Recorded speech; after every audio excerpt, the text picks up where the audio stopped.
The Bombshell Bandit, Chapter 1. For 2 months, an unusual bank robber shocked and mystified the United States. She was a woman, short, young, well-dressed, and she held up a string of banks in quick succession. On June 6, 2014, 24-year-old Sandeep Kaur pulled on a wig and adjusted her designer sunglasses in her rearview mirror. It was a typically sunny afternoon in California's Santa Clarita Valley, quiet except for the screams from the nearby theme park, Six Flags. 38 miles northwest of Los Angeles, the first bank sat in a collection of Spanish-style shops off Magic Mountain Parkway. Kaur had spent days using her iPhone to research bank robberies. Some robbers escaped with fortunes, others were caught or killed. She was only 5 feet 3 inches tall, slender, unarmed, and had no getaway driver. Yet she gripped a note that read, "Tick-tock, I have a bomb." Her background made the scene even more unlikely. Kaur and her family were devoted Sikhs, a faith discouraging the pursuit of wealth. A prodigy, she had graduated early, cared for cancer patients, hospital patients, and even inmates at a jail. Now she prepared to join those inmates as a criminal.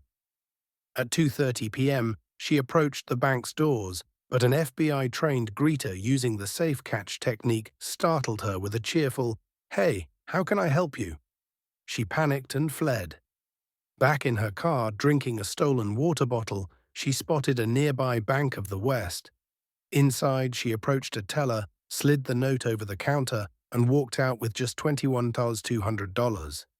It was the beginning of a 5-week, multi-state crime spree. Bank robbery was a mostly male, declining crime. Since the year 2003, robberies had dropped 47%, and in 2014, only 8% were committed by women. Criminal psychologist Dr. Richard Schmidt called Kaur a highly unusual case. In the history of the United States, you will not find another bank robber with this profile. After the Valencia robbery, the FBI named her the Bombshell Bandit, following its tradition of catchy nicknames like the Bad Rug Bandit and Boom Boom Bandit. The media followed eagerly. The spree ended on July 31, 2014, after a desperate police pursuit spanning 3 states, 2 time zones, and speeds of 130 miles per hour. Once unmasked, she made national headlines, yet her tight-knit Indian community refused to speak.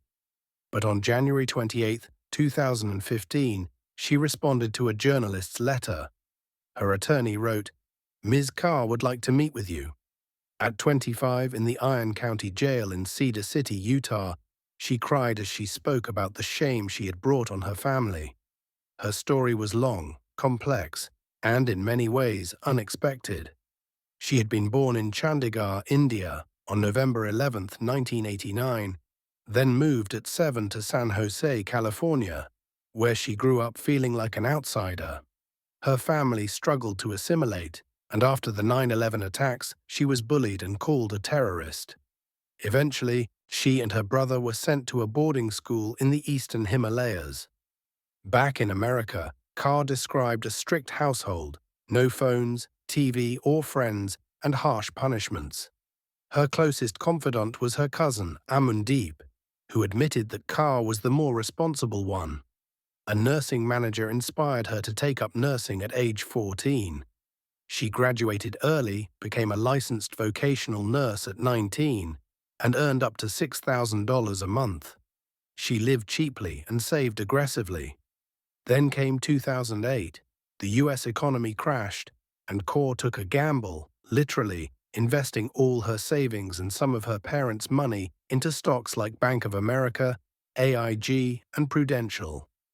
Her gamble paid off. She made $200,000. With money came freedom. Forbidden at home, she embraced partying, relationships, and fashion.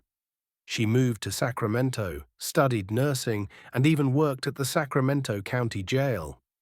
For her 21st birthday, she flew without parental permission to Las Vegas. Inside the designer stores at Crystal's Mall, she bought dresses and heels she had never been allowed to wear. She gambled blackjack and won $4,000 on her first trip. She was hooked. Soon she flew to Vegas monthly, comped by casinos, drawn deeper into the world of baccarat. When I gambled, it was like an escape from everything, she said. She spent nights in penthouse suites at the Bellagio, played next to celebrities, and developed a habit of gambling to match the cost of designer sunglasses. Her casino credit line, or marker, was raised to $20,000, but inevitably the luck dried up. A year after her first gamble, she had lost $60,000, then quit her nursing job to focus on gambling. She wired her entire investment account, $250,000, and lost it all. She turned to loan sharks introduced by a stranger. They lent her $20,000 in a casino parking garage. After a brutal 16-hour session, she briefly climbed back to $38,000, but soon lost everything again. In May 2012, drowning in debt, she moved with her mother to Union City. She maxed out credit cards to pay for their home, secretly working non-stop to cover the mortgage. By December, there was a warrant for her arrest for failing to pay her casino marker. Her mother discovered the truth, her savings gone. Meanwhile, family tensions mounted over a hidden parental divorce and forced marriage meetings. By late 2013, Kaur had eloped with a man she will barely discuss. She received a weekly $1,000 allowance, but gambled it away. By spring 2014, her marriage collapsed and debts spiraled. Then came Memorial Day 2014. Kaur noticed a black vehicle following her. She says two men confronted her in her car, demanding $35,000 with 2 days' notice. They suggested she rob a bank. They offered her a gun. She refused but accepted the idea of robbery. 11 days later, she robbed her first bank.